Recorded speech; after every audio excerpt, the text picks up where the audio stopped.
Il est environ 19 h ce vendredi 10 février quand une Peugeot 3008 dévie brusquement de sa trajectoire sur une petite route départementale de Seine-et-Marne, Île-de-France. Au volant, Pierre Palmade percute de plein fouet une Renault Mégane engagée dans l'autre sens qui transporte notamment une femme enceinte et un enfant. L'humoriste de 54 ans rentrait à son domicile, un sublime corps de ferme qu'il aurait mis en vente depuis peu. Une Twingo conduite par un octogénaire emboutit alors le véhicule familial, provoquant une collision encore plus grande. Selon une source policière mentionnée par l'AFP, des témoins auraient vu deux passagers du véhicule de Pierre Palmade prendre la fuite avant que les secours et la police n'arrivent sur les lieux de l'accident pour extraire les corps des victimes et les transporter en urgence à l'hôpital. Les témoignages décrivent deux hommes d'une vingtaine d'années, l'un de type européen, l'autre africain. On ignore encore les raisons pour lesquelles ces deux passagers présumés auraient pris la poudre des campettes, ne prêtant pas assistance aux blessés, indiquent nos confrères du Parisien.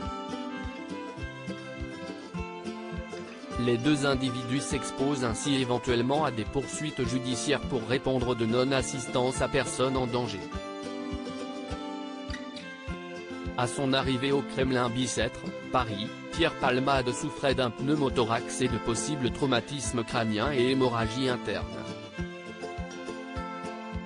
Sa famille révèle que ses jours ne sont plus en danger ce samedi 11 février, BFM TV annonçant ce matin à l'aube que le comédien était conscient.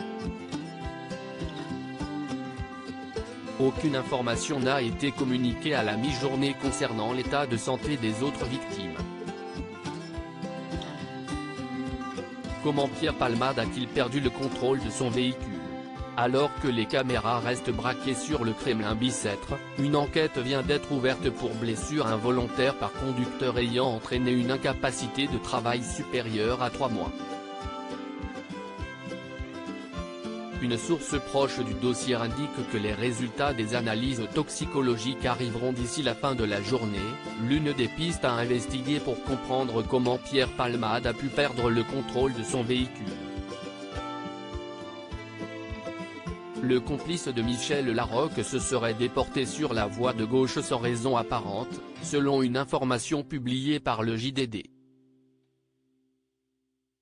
Interrogée par France Info, la préfecture décrit quant à elle une collision avec une forte cinétique. La police poursuit son travail d'enquête tout en recherchant activement les deux témoins en fuite. Aucune thèse n'est privilégiée quant à leur éventuel rôle dans l'accident, ajoute BFM TV.